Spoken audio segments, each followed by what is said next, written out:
A business plan is fundamental for business success.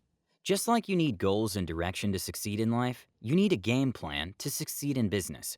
And it's not as simple as it might initially sound.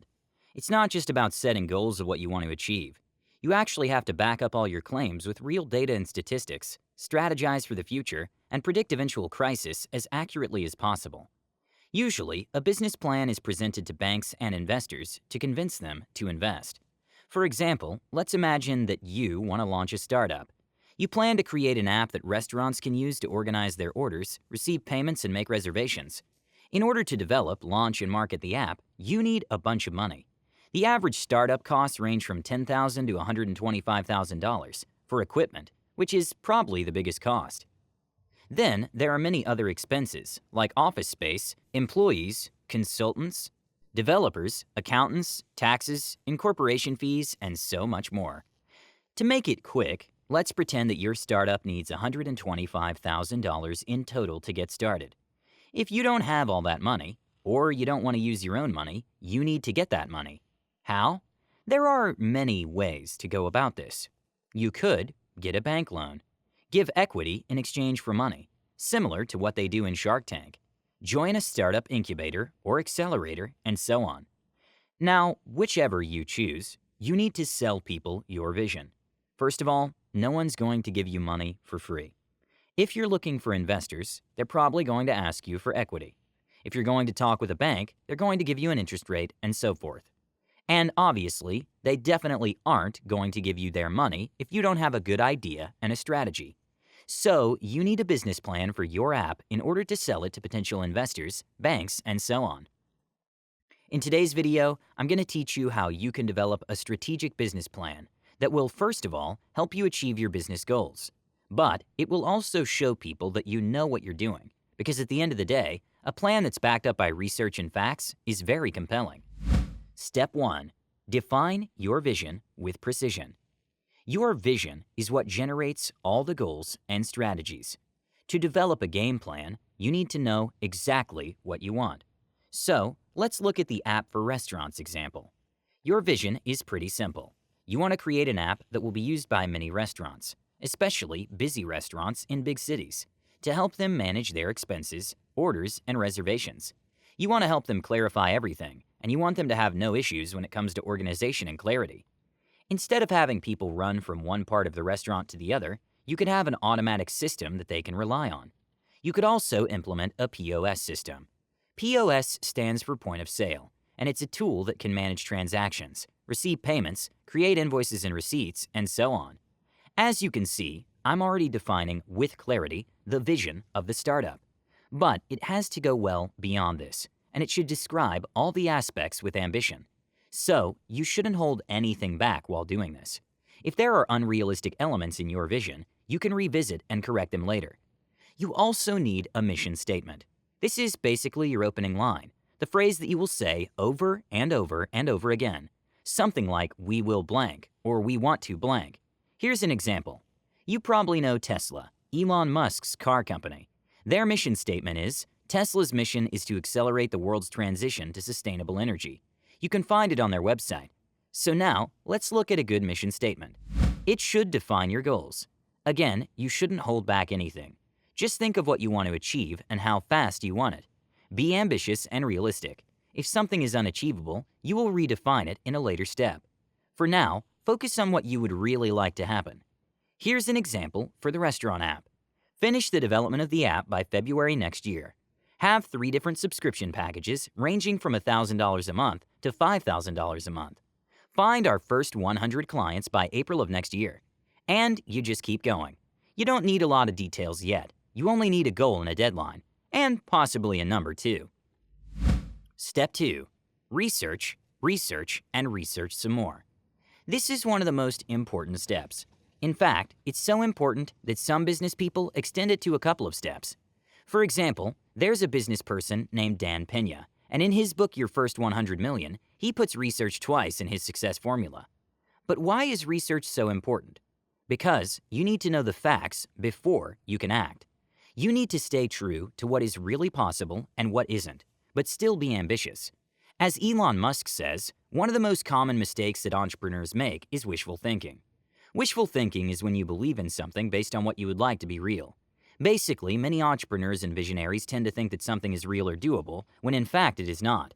So very often, people pursue ideas that actually don't have merit, and they don't even realize it. I mean, imagine the following situation. You just released your restaurant app, and you're looking for those first 100 clients. And what if after 3 months, you've only found 15 restaurants? Is it your fault, or is your idea too unrealistic? Are you not working enough, or is the idea that you're pursuing unachievable? In order to be able to tell, you need research and facts. Those help you look at reality from an objective point of view. The most important research that you need to conduct is market research. Here's how you can do that briefly. 1. Define your target market. When you're selling something, you shouldn't attempt selling it to everyone. That doesn't work in today's competitive market. You need to be as specific as possible about who your customer is and what he really wants. Back again to the example of the restaurant app. Who's your ideal customer? It might look something like this. A restaurant owner in his 40s looking to expand and generate more income despite COVID-19. He has a restaurant in a big city like New York, Los Angeles, Houston, or Chicago, the top 4 most populated cities in the United States. In marketing, this is called an avatar. More commonly, it is referred to as buyer persona. You should go into further details, like revenue of that restaurant, pandemic-related measures, position, customers, type of food that they serve, rating, and so on. The more detailed you are about this, the better you will be able to create a product that will help them tremendously. Market your product effectively. Find your target audience easily instead of winging it with non-specific audiences. Learn how to close and retain that client. Beat competition that isn't as specific as you. 2. Look at your competitors. This is important. Remember this, there's always competition.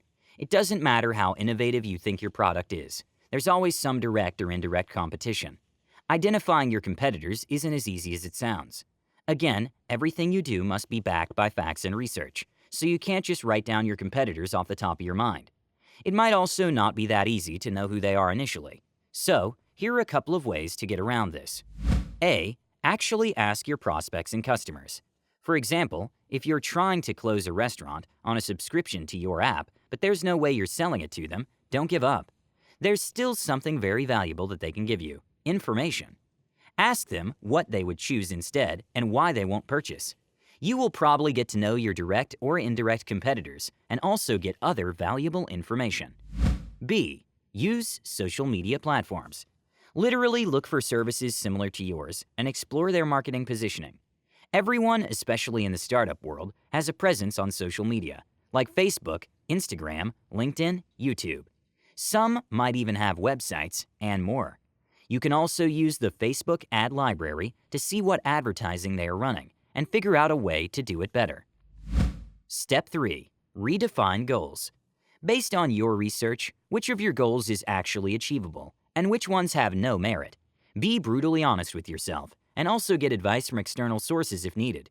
Criticism is actually very positive if it comes from credible sources, so you could even hire someone to criticize your goals based on your findings. You can also hire someone to review the whole business plan once it's finished. Here's how you should go about this. First of all, look at your goals. Based on your goal, how can you divide it into smaller targets? For example, if your goal is to make $10,000 in the first 3 months, what is the monthly goal of that? What about weekly and daily goals? The daily goal would be about $110 every day. Based on your research, is that doable? If so, why? How much are you supposed to sell in order to achieve that goal? What about taxes and other expenses? What role do those play in your revenue? See how many factors come into mind? Go over all of them and you'll come to your own conclusions. If your conclusion is that you won't achieve your goal, then don't be discouraged. Just redefine your goal. Let's pretend that there's no way in the world that you can make $110 a day. What's the solution? Bring your goal down to something like $8,000. Is that achievable? $8K in 3 months is about $89 a day. Can you do it? If so, set your goal with all the details you've discussed. Your business plan shouldn't include every single mental process and data point you went through, however. Keep a very brief summary of it, or maybe have separate documents to collect that. Typically, a business plan is 30 to 50 pages long, so you don't have the space to go through every single thing. Keep a summary of the facts, but still be specific. No one will believe in you if you're vague about what you're doing. Step 4. Think of all possibilities. A strategic master thinks of every possibility. You shouldn't just think about what you would do. Actually, start thinking about how the market will respond. Since you're a new business in the marketplace, will your competitors respond? If so, how do you think they'll try to bring you down? Also, are there any chances of a crisis happening in your country? If so, what type? The more you consider external factors, even those that you don't have control over, but that still impact your business, the more likely you'll be prepared for anything. So, thank you all so much for watching. And before you go, remember to subscribe to the channel and leave a like for that YouTube algorithm.